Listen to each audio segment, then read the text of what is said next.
మన తండ్రైన దేవుని నుండి ప్రభువైన క్రీస్తు యేసు నుండి కృపయు కనికరము సమాధానము ఈ వర్తమానం వినుచున్న దేవుని బిడ్డలందరికీ కలుగునుగాక. ప్రియ దేవుని బిడ్డలారా, ఈ దినము అనగా 1వ తేదీ ఫిబ్రవరి మాసం 2024వ సంవత్సరం గురువార దినపు ధ్యానాంశము మనము ఆయన మేపు గొర్రెలము 2వ భాగము.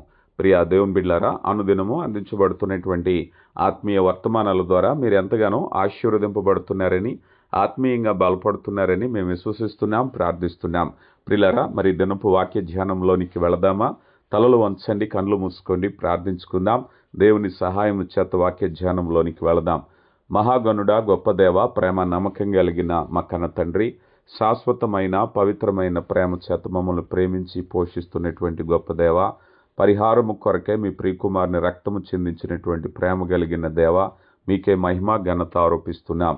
అయా, అనునిత్యము మీ శ్రేష్టమైనటువంటి ఈవులను మాకు అనుగ్రహిస్తున్నారు. ముఖ్యంగా వాక్యము చేత పోషిస్తున్న దేవ, మీకు మహిమ కలుగునుగాక. అయా, మరి సమయంలో ఆత్మకార్యంలో మాకు పాలు దయచేశారు. అయా, విశ్వాసంలో బలపడుటకు, రక్షణ లేని వారు రక్షింపబడుటకు అయా మీ కృపను మాకు అనుగ్రహించి వాక్యపు ఉదక స్నానము చేత బలపరుస్తూ సంపూర్ణులుగా పరిపూర్ణులుగా క్రీస్తు స్వరూప్యంలోనికి ఎదగటానికి కృపనిస్తున్న దేవా, మీకే మహిమ ఘనత ఆరోపిస్తున్నాం. అయా, వినగల చెవిని, గ్రహించగల మనసును మాకు దయచేయండి. వాక్యపు వెలుగులో మా జీవితాలను సరిచేసుకోవటానికి కృప దయచేయండి. మీ దాసునిగా నన్ను మరుగుపరిచి కేవలము వాక్యమును మాత్రమే బయలుపరచమని, తద్వారా మీరే మహిమ ఘనత పొందమని క్రీస్తు నామములో అడిగి వేడుకొంచున్నాం తండ్రి, ఆమెన్. ప్రియులరా, ముందుటి పాఠంలో మనము ఆయన మేపు గొర్రెలము అనే విషయాన్ని మనం తెలుసుకుంటూ, ముఖ్యంగా మరి యెహోవా నా కాపరి, నాకు లేమి కలగదనే విషయంలో మరి 23వ సంకీర్తనలో ఏమేమి మనకి భయాలు ఉండవు అనే విషయాలను గురించి సవివరంగా తెలుసుకున్నాం. ఇక గొర్రెకుండేటువంటి మరొక ప్రాముఖ్యతనండి, ఆశీర్వాదాన్ని గురించి మనం చూసినట్లయితే కాపుదల అనేటువంటి విషయాన్ని మనం చూస్తాం. ఈ కాపుదల అనే విషయాన్ని మొదటగా మనం చూసినట్లయితే వాక్యంలో చెప్పబడుతున్న విధంగా, నీ దుడ్డు కర్ర, నీ దండము నన్ను ఆదరించును అన్నారు. ప్రియులరా, ఈ మాట అర్థాన్ని మనం చూస్తే దుడ్డు కర్ర, దండము అనగా కర్ర, సాధారణంగా కాపరి చేతిలో ఉండేటువంటి దుడ్డు కర్రను మనం చూస్తే ఈ కర్ర గొర్రెను ఆదరిస్తుంది అన్నారు. ఎలా ఆదరిస్తుంది అని ఆలోచన చేసినట్లయితే, సాధారణంగా గొర్రెకు కలిగినటువంటి శత్రువులు ఎవరు? గొర్రెకు కలిగిన శత్రువులు ఎవరయ్యా అన్నట్లయితే సింహము, పులి, ఒకవేళ ఎలుగుబంటి, తోడేలు, ఇలాంటి జంతువులన్నీ కూడా, ఈ క్రూర మృగాలన్నిటినీ కూడా గొర్రెకు శత్రువులుగా మనం చూస్తూ ఉంటాం. అయితే ఇవన్నీ కూడా గొర్రె కంటే బలమైనటువంటివే. ప్రియులారా, గమనించండి, వీటి మీద గొర్రె దాడి చేయలేదు, వాటి నుంచి తప్పించుకోవటం కష్టం. అలాంటి సమయంలో గొర్రెల కాపరి యొక్క పర్యవేక్షణలో ఉండేటువంటి గొర్రె ఎప్పుడు కూడా ధైర్యంగా ఉంటుంది. అంటే కాపరి ఎంత సమీపంగా ఉంటే గొర్రె అంత ధైర్యంగా ఉంటుంది అనే విషయాన్ని మనం చూస్తున్నాం. కాపరి యొక్క సంరక్షణలో గొర్రె భద్రంగా ఉండాలి, క్షేమంగా ఉండాలి, శత్రువు నుంచి కాపాడబడాలి. అందుకు ఈ కాపరి చేతిలో ఉండేటువంటి దుడికర్ర ఏం చేస్తుందయ్యా అంటే, ఒకవేళ ఏ విధమైన మృగమైనప్పటికీ కూడా గొర్రె మీదకి వచ్చినట్లయితే దానిని దాడి చేయటానికి, దాని దాడిని తిప్పుకొట్టడానికి ప్రయత్నించేదే కాపరి చేతిలో దుడ్డుకర్ర. అందుకే గొర్రె అంటుంది కదా, నీ దుడ్డుకర్ర, నీ దండము నన్ను ఆదరించును అంటున్నారు. ప్రియులారా, కాపరి చేతిలో దుడ్డుకర్ర పట్టుకుని నిలవబడితే ఈ గొర్రె ఎలా ఉంటుందంటే, తన చుట్టూ ఒక సైన్యం ఉన్నట్టుగా, అంటే చేత ఆయుధం పట్టుకున్న సైనికుడు తన కాపలా కొరకు నిలబడినట్టుగా ధైర్యంగా ఉంటుంది గనక ఆదరించబడుతుంది. ప్రియులారా, ఎంత చక్కని మాట.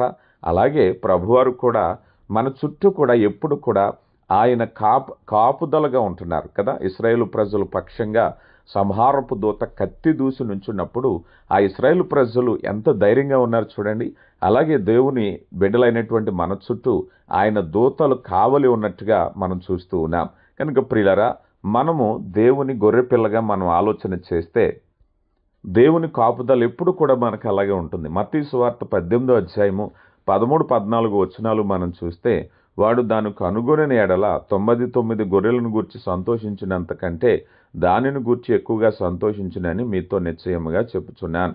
అలాగుననే ఈ చిన్నవానిలో ఒకడైనను నశించుట పరలోకమందున్న మీ తండ్రి చిత్తము కాదు అంటున్నారు. ప్రియులారా, కాపరి యొక్క ముఖ్య ఉద్దేశం ఏమిటి?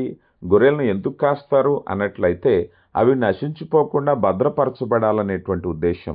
అలాగనే ఏ ఆత్మ నశించిపోవుట ప్రభుకి ఇష్టం లేదు.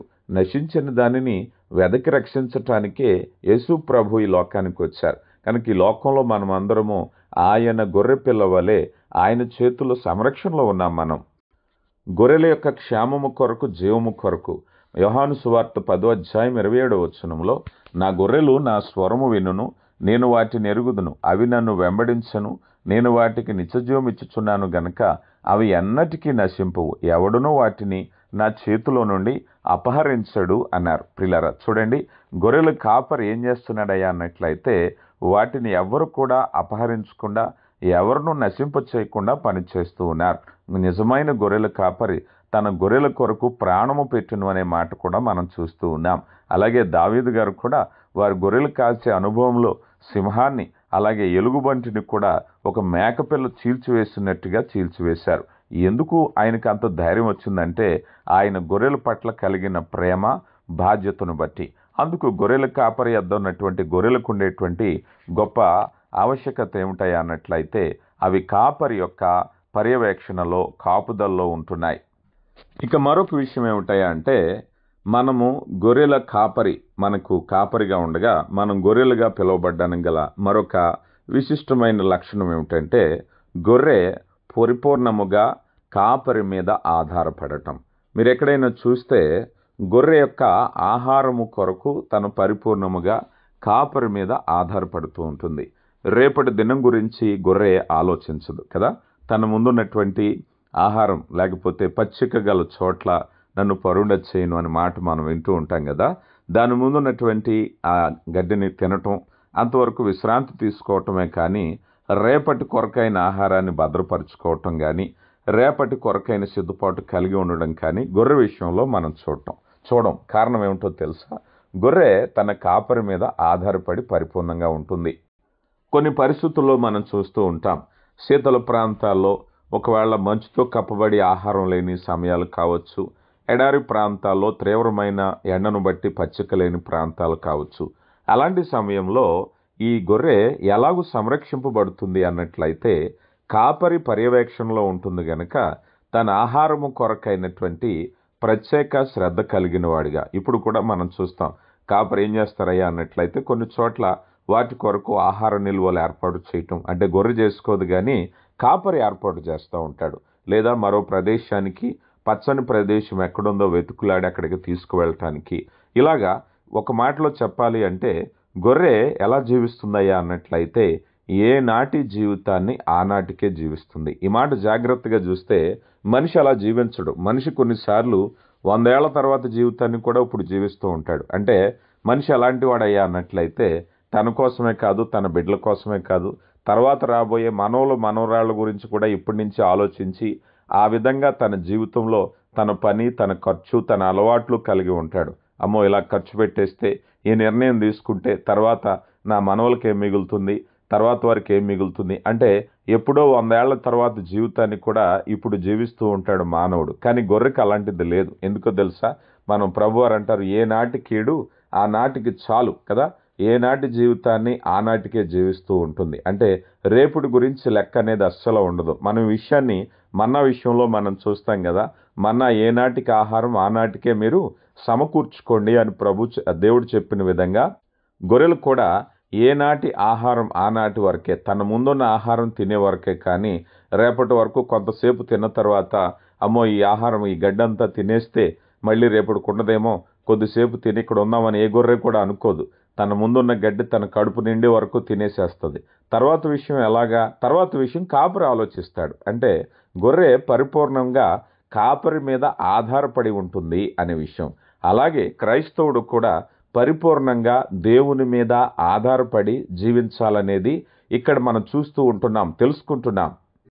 ఇప్పుడు ఈ ఆహారం గురించి చూసాం కానీ ఆహారమే కాదు, ఇప్పుడు మన గొర్రె విషయంలో మనం చూసినప్పుడు ఆహార విషయంలో కాపరి మీద ఆధారపడుతుంది, నీటి విషయంలో కాపరి మీద ఆధారపడుతూ ఉంటుంది, వాటి వైద్య విషయంలో కాపరి మీద ఆధారపడుతూ ఉంటుంది, అలాగే రక్షణ విషయంలో కాపరి మీద ఆధారపడుతూ ఉంటుంది. ఒక మాటలో చెప్పాలి అంటే సమస్తము కూడా సంపూర్ణ సమర్పణ అన్నట్టుగా ప్రతి విషయము కూడా కాపరి మీద ఆధారపడి జీవించటం అనేది మనం చూస్తూ ఉన్నాం.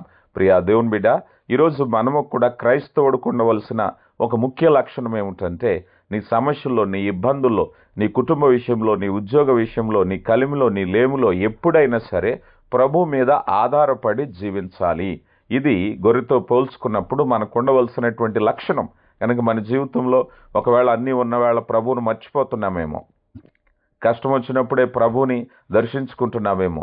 ఏ దినానికి ఆ దినం జీవించాలి అంటే ప్రభు మీద ఆధారపడాలి. ఇందాక మనం చూసాం, ఎప్పుడో 10 ఏళ్ల క్రితం, 10 ఏళ్ల తర్వాత, 100 ఏళ్ల తర్వాత రేపటి జీవితం ఇప్పుడే జీవిస్తూ ఉంటారు. కారణం ఏమిటంటే చింత, ఆందోళన, భయం, రేపేమవుతుందో అనేటువంటి భయాన్ని బట్టి చాలామంది అలా జీవిస్తూ ఉంటారు. వాక్యంలో మనం చూసాం, ప్రభువారు అంటున్నారు, రేపటి కొరకు చింతించకుడి అంటున్నారు. ప్రిలరా, గొర్రె అలాగే జీవిస్తుంది కదా, రేపటి గురించి చింతించదు. ఈనాటి జీవితం ఈనాడే జీవిస్తుంది. ప్రభు దృష్టిలో మనం కూడా ఈనాటి జీవితం ఈనాడే జీవించాలనేది గొర్రె వలె మనం పోలికతో మనం చూస్తూ ఉన్నాం. అలాగే గొర్రె తన త్రోవ కొరకైనటువంటి నిర్ణయంలో తన ఇష్టానుసారంగా వెళ్ళటానికి వీలేదు. ఒకవేళ వెళితే తప్పిపోయిన గొర్రె అంటారు. ఎందుకంటే తన యొక్క కాపరి యొక్క ఆజ్ఞల మీద గొర్రె నడవలసి ఉంది. ఈరోజు క్రైస్తవుడిగా మనకి ఇవ్వబడినటువంటి బాధ్యతల్లో మనం నడవలసిన త్రోవలు, మార్గములు ఆయన ఏర్పాటు చేసినవే. వాక్యంలో చెప్పబడుతుంది, మానవుడు తన మార్గములు ఏర్పాటు చేసుకునేట తన వశములో లేదు. ఎవరి వశంలో ఉంది? దేవుని వశంలో ఉంది. ఆయన చేసిన ఏర్పాటు ప్రభువారు చెప్తున్నారు, నేనే మార్గము అని చెప్తున్నారు. ఆయన ఏర్పాటు చేసిన మార్గములో, పురాతన మార్గములలో తేరి చూసి మనం నడవలసిన వారమై ఉన్నాం. మనం ఇష్టానుసారంగా నడవటానికి వీలేదు. ప్రియ దేవుని బిడ్డ, ఈరోజు నీ యొక్క జీవితంలో నీ గమ్యం ఏమిటో నీకు తెలుసా? గమ్యం లేకుండా తిరిగేటటువంటి వారు ఈరోజు చాలామంది ఉన్నారు. యేసు ప్రభు నీ గమ్యం, నిత్య జీవం చేరుకోవాలనేదే నీ లక్ష్యం. ఈ లక్ష్యం అనేది చాలామందికి తెలియదు. ఎందుకంటే చాలామంది వారి జీవితాల్లో చాలా లక్ష్యాలు కలిగి ఉన్నారు. కొంతమంది ధనాన్ని సంపాదించాలని, కొంతమంది పేరు ప్రఖ్యాతులు సంపాదించాలని, ఆయా రంగాల్లో, వ్యాపారాల్లో అభివృద్ధి చెందాలని ఎన్నో లక్ష్యాలు కలిగి ఉన్నారు. కానీ నీ కొరకైన లక్ష్యం ఏమిటో తెలుసా? ప్రభు మార్గంలో నడవటమే. ఎందుకంటే ఈ భూమి మీద బ్రతుకు దినాలన్నిటి కూడా ఆయన మార్గంలో మనము కుడికి కానీ ఎడమకి కానీ తొట్టిల్లుకోకుండా జాగ్రత్తగా ఆయన యొక్క వాక్య ప్రకారంగా జీవించాలనేదే. ఈ పోలిక కూడా మనం గొర్రెల కాపరితో గొర్రెకుండేటువంటి లక్షణంగా మనం ఆపాదించుకుంటున్నాం. ఇక గొర్రెల్లో ఉండేటువంటి మరొక విశేషమైన లక్షణం ఏమిటయ్యా అన్నట్లయితే, గొర్రెల కాపరి ఎడల బాధ్యత అంటే డివోషన్, ఆత్మీయమైన ఆరాధనా భావం అంటారు. అంటే కృతజ్ఞతగా మనం ఏం చేస్తాం? మనం దేవుని ఎడల ఆరాధించేవారమై ఉండాలి. గొర్రెల కాపరి విషయంలో గొర్రెల యొక్క ఆరాధన అనండి, లేకపోతే విధేయత ఎలా కనపరుస్తాయి అని మనం ఆలోచన చేసినట్లయితే, సాధారణంగా గొర్రెల కాపరికి గొర్రెలకు ఉండేటువంటి సంబంధ బాంధవ్యాలు అనేవి మనము మిడిల్ ఈస్ట్ దేశాలు అనగా మధ్య తూర్పు దేశాల్లో అనగా మనకు ఉండేటువంటి గల్ఫ్ దేశాలే కావచ్చు, అలాగే మరి ఇజ్రాయేలు, ఈ దేశాలన్నిటినీ కలుపుకున్నప్పుడు ఈ దేశాల్లో ఈ బాంధవ్యాన్ని మనం చూడగలుగుతాం. ఎలా చూడగలుగుతాము అని అన్నట్లయితే, ఈ గొర్రెలను అవి నడిపించేటప్పుడు గొర్రెల యొక్క చిత్రాన్ని మనం చూసినట్లయితే, గొర్రెలు మేత మేయటానికి ఆ గొర్రెల కాపరి ఆ దుడ్డు కర్రతో నిలవబడిన సందర్భాన్ని చూస్తే అవి చక్కగా మేత మేస్తూ ఉంటాయి. ఒకవేళ గొర్రెల కాపరి నడుస్తూ ఉంటే అవి కూడా మరొక మార్గానికి, మరొక ప్రదేశానికి నడిపించబడుతూ ఉంటాయి. లేదు, గొర్రెల కాపరి అక్కడున్న ఎక్కడైనా ఒక బండ మీద కూర్చుంటే అవి చుట్టూ కూడా కూర్చుంటాయి. కారణం ఏమిటయ్యా అన్నట్లయితే, అవి ఆ యజమానుడు లేకపోతే కాపరికి ఆ ఇచ్చేటటువంటి మర్యాద. అలాగా మరి ముఖ్యంగా చెప్పాలి అంటే, ఒక చక్కని కవి అన్నాడు కదా, గొర్రెలట వాటి ముందున్నటువంటి పచ్చిక కంటే వాటి కాపరినే ఎక్కువగా ప్రేమిస్తాయట. జాగ్రత్తగా గమనించండి. గొర్రెలు వాటి ముందున్నటువంటి పచ్చిక కంటే కాపరినే ఎక్కువ ప్రేమిస్తాయి. ఉదాహరణకి ఒక చోట పచ్చిక ఉంది, ఇవన్నీ మేస్తూ ఉన్నాయి. ఆ మచ్చికలో ఆ మేసే చోట కాపరి నిలుచున్నంతసేపు అవి ఆ పచ్చికను తింటూ ఉంటాయి. ఒకవేళ పచ్చిక నుంచి ఆ కాపరి ముందుకు వెళ్ళిపోతే, అమ్మో ఇక్కడ ఇంత ఆహారం ఉంది కదా, కాపరి పోతే పోని అని అక్కడ నిలబడవు అవి. కాపరి వెంటే వెళ్ళిపోతాయి. అక్కడున్న పచ్చికను, ఆహారాన్ని కూడా విడిచిపెట్టి కాపరి వెంటే వెళ్ళిపోతాయి. అంటే కాపరికి ఈ గొర్రెకు ఉండేటువంటి సంబంధంలో ఈ గొర్రెలు ఉండేటువంటి మరొక ముఖ్యమైన లక్షణం ఏమిటంటే, ఆ గొర్రెల కాపరి పట్ల ఆరాధనా భావము అనేటువంటిది. దీన్నే కృతజ్ఞత అన్నారు. ఒక మాటలో చెప్పాలి అంటే గొర్రెలు ఏ సందర్భంలోనైనా గొర్రెల కాపరి చుట్టూనే పరిభ్రమిస్తూనే ఉంటాయి. అదే కదా చక్కని భావం. ఒకవేళ కనుక ఆ కాపరి యొక్క కక్షను దాటి గొర్రె వెళ్ళిపోయిందంటే ఆ గొర్రెని ఏమంటున్నారో తెలుసా? తప్పిపోయిన దారి తప్పిన గొర్రె అంటారు. కానీ గొర్రె ఎప్పుడు కూడా ఈ కాపరి యొక్క పర్యవేక్షణలోనే తిరుగుతూ ఉండదు. దీనికి ఒక చక్కని ఉదాహరణ మనం చూసినట్లయితే పేతురు గారు. ఇది ఎలా చెప్పొచ్చు అంటారా? పేతురు గారు ఒక గొర్రెగా, యేసు ప్రభు వారు ఒక కాపరిగా మనం తీసుకుంటే ఈ గొర్రె ఏం చేస్తుందయ్యా అన్నట్లయితే కష్టంలో కూడా ప్రభువారి వెంబడే చూడండి. మనం చూస్తే ప్రభువారిని బంధించి తీసుకువెళితే ఇతడు బయటే తిరుగుతూ ఉంటాడు. ఆ కక్షలోనే ఉంటాడు. అంటే దూరంగా విడిచైతే వెళ్ళిపోలేదు. ఏం జరుగుతుందో చూడాలి. అబద్ధం ఆడాడు, ఒకవేళ ప్రభు ఎవరో తెలియదని బొంకాడేమో, కానీ ప్రభుని విడిచిపెట్టి మాత్రం దూరంగా వెళ్ళిపోలేదు. ప్రభు చుట్టూనే ఉంటున్నాడు. ఎక్కడ ఏం జరుగుతుంది? ఉదాహరణకి మనం చూస్తే అక్కడ మంట కాసుకునేవారు కానీ మరొకరు కానీ నువ్వు ప్రభు యొక్క అనుచరుడు అని అడగటానికి గల కారణం ఏమిటంటే లోపల తీర్పు జరుగుతుంది, ఇతడు బయట ఉన్నాడు. నేను చూశాను ఈ ప్రాంతాన్ని. నేను ఈ మధ్యకాలంలో యెరూషలేం వెళ్ళినప్పుడు ప్రభువారిని బంధించి తీసుకువెళ్ళినటువంటి మార్గంలోను, అలాగే ఇక్కడ కోడి కూసిన ప్రాంతం అని చెప్పబడిన ప్రాంతానికి కొన్ని అడుగులు దూరమే. మనం లేఖనాల్లో చూసినప్పుడు అది ఎంతో దూరం అనుకుంటాం, కానీ బహుశా ఎలా ఉందయ్యా అన్నట్లయితే ఒక ఇంటి ప్రాంగణంలో ఒక పెద్ద ఇల్లు, చిన్నిల్లు కాకుండా ఒక పెద్ద ఇంట్లో లోపల ప్రభువారిని ఉంచితే బయట వరండాలో అంటే ప్రహారీలో ఉన్నటువంటి దూరమే తప్పించి పెద్ద దూరం కాదు. అంటే పేతురు గారు ప్రభువారిని ఆ కక్షలోనే తిరుగుతున్నాడు, దూరంగా ఏం జరుగుతుందో చూడాలని. అంటే కాపరి చుట్టూనే ఈ గొర్రె ఉన్నట్టుగా మనం చూస్తూ ఉన్నాం.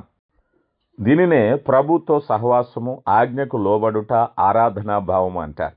మనమందరం కూడా మన కాపరితో అలా ఉండాలనేటువంటిదే దేవుని చిత్తం. ప్రభుతో సహవాసం కలిగి ఉండాలి, ప్రభు ఆజ్ఞలకు లోబడాలి. అలాగే లోకంలో ఉండేటువంటి ఆశీర్వాదాల కంటే అది అనుగ్రహించేటటువంటి కాపరినే ప్రేమించాలి. కానీ ఈ రోజుల్లో చాలా విచారకరం, ప్రభుని కంటే ప్రభు ఇచ్చే ఆశీర్వాదాలనే చాలామంది ఇష్టపడుతున్నారు. గొర్రెలు చూడండి, వాటి ముందున్నటువంటి ఆ పచ్చిక కంటే గొర్రెల కాపరంటేనే ఇష్టం. కానీ ఈరోజు చాలామంది మన భౌతికమైనటువంటి గొర్రెలు ఏం చేస్తున్నారు? పచ్చిక ఎక్కడుంటే, డబ్బు ఎక్కడుంటే, ధనం ఎక్కడుంటే, సమృద్ధి ఎక్కడుంటే, ఆనందాలు ఎక్కడుంటే వాటి కొరకు కాపరిని విడిచిపెడుతున్నారు. మనం గొర్రె అని పిలువబడటానికి ఈ రీతైన లక్షణంలో ముఖ్యంగా మనం ఆలోచన చేసినట్లయితే మనము ఆయన యొక్క కాపుదల్లో ఉంటూనే మన బాధ్యతలు కూడా మనం నెరవేర్చవలసిన వారమై ఉన్నాం. ఇక లక్షణాల్లో మనం చూసినప్పుడు గొర్రెల కాపరి గొర్రెలకు ఏ విధమైన లక్షణాన్ని నేర్పిస్తున్నాడో అదే కలిగి ఉండాలి. గొర్రెను ఎక్కువగా వ్యతిరేక పదంగా మనం చూస్తే తోడేలును మనం చూపిస్తూ ఉంటారు కదా. తోడేలు క్రూరమైనటువంటి జంతువు కదా, కపటమైనటువంటిది. చూడండి, పేతురు గారు రాసిన మొదటి పత్రిక 2వ అధ్యాయం 23వ వచనంలో అంటున్నారు, ఆయన దూషింపబడి బదులు దూషింపలేదు, ఆయన శ్రమ పెట్టబడి బెదిరింపక న్యాయముగా తీర్పు తీర్చు దేవునికి తను తాను అప్పగించుకునేను అన్నారు. దీన్నే సాధు స్వభావము అన్నారు కదా. క్రైస్తవుడు ఉండవలసిన స్వభావం. క్రైస్తవుడిలో ఏమాత్రము తోడేలు స్వభావం రాకూడదు. ప్రియులారా గమనించండి, సాధువైనట్టు మృదువైనట్టు మన ప్రవర్తన కానీ మాట కానీ గొర్రెను పోలి ఉండాలి కదా. మన జంతువుల్లో గొర్రెను తోడేలను మనం చూస్తే గొర్రె అనేటువంటిది సాధు జంతువు, చక్కగా మచ్చిక చేయబడినటువంటిది, తిరుగుబాటు చేసే గుణం లేనటువంటిది. అలాగే తోడేలు భయంకరమైన క్రూరమైన జంతువు. ఈ రోజుల్లో చాలామంది గొర్రెల వలె ఉండట్లేదు. ఎందుకంటే ప్రభు మనల్ని అందరినీ గొర్రెల వలె ఉండాలి అనేటువంటిది, సాధువైన మృదువైనటువంటి మరి చక్కని గుణలక్షణాలు కలిగి ఉండాలని ప్రభు మనల్ని ఎన్నుకున్నారు. లోకానికి ఆ మాదిరిని ఆయన చూపించారు, మనం కూడా చూపించాలని ఆయన కోరుకుంటున్నారు. తరువాతగా గొర్రెలకు ఉండేటువంటి మరొక లక్షణం, అవి మందగా కలిసి ఉండటం కదా. ఎక్కడ కూడా అవి ఒక్కొక్కటిగా ఉండేటువంటి పరిస్థితి కాదు, మందగా ఉండే పరిస్థితిని మనం చూస్తున్నాం. అలాగే క్రైస్తవుడు కూడా సంఘముగా ఉండాలి కదా. ఒక గొర్రెలు మంద ఎలాగైతే ఉంటుందో అలాగా సంఘముగా ఉండాలనేటువంటిది దేవుని యొక్క ఉద్దేశం. సమూహముగా దేవుని ఆరాధించాలి, సమూహంగా ఆయనను మహిమపరచాలి. ప్రియులారా, ఇలాగున మనకి ఆ పేరు రావటానికి గల కారణము సార్థకత అనేటువంటి విషయాలను మనం చూస్తూ ఉన్నాం కదా. ఈ కారణాలను బట్టి ప్రభుకి నచ్చిన మెచ్చిన వారిగా ఉండాలి అంటే ఈ రీతైనటువంటి లక్షణాలను కలిగి ప్రభు మహిమ కొరకై జీవించబద్దులమై ఉన్నాం. దేవుడు మిమ్మల్ని బహుగా దీవించి ఆశీర్వదించునుగాక. ఆమెన్. ప్రియులారా, మరి వర్తమానము మీ హృదయాలను తాకినట్లయితే ఈ వాక్యాన్ని ధ్యానించండి, అనేకులకు సువార్తలో భాగస్థులుగా మీరు పంచండి, అనేకులకి వాక్యాన్ని పంచండి. మీ ప్రార్థన అవసరత లేక నేరుగా వాక్యం పొందుకోవటానికి మీరు సంప్రదించవలసిన మా ఫోన్ నెంబర్ 995956634441 అనే నెంబర్కు సంప్రదించి మీ వివరాలు తెలియపరచండి. మీ కొరకు నిత్యం ప్రార్థించుకుందాం. కృపగలిగిన దేవ, ప్రేమ కలిగిన తండ్రి, మీ ప్రేమను బట్టి మీకు మహిమ చెల్లిస్తున్నామయ్యా. విత్తబడిన వాక్యాన్ని మా హృదయాల్లో స్థిరపరచండి, బలపరచండి. విడిచిపెట్టకుండా గైకొని జీవించటానికి కృప దయచేయండి. మరింత ఆత్మీయ లోతుల్లోనికి మమ్మల్ని నడిపించండి అయ్యా. వాక్యం విన్న బిడ్డలందరినీ దీవించండి. విన్నటువంటి వాక్యాన్ని బిడ్డలు సువార్తలో భాగంగా అనేకులతో పంచుతుండగా సువార్త ద్వారా వచ్చే ఆశీర్వాదాల చేత నింపండి. మీరే మహిమా ఘనత పొందమని క్రీస్తు నామములో అడిగి వేడుకొంచున్నాం తండ్రి. ఆమెన్.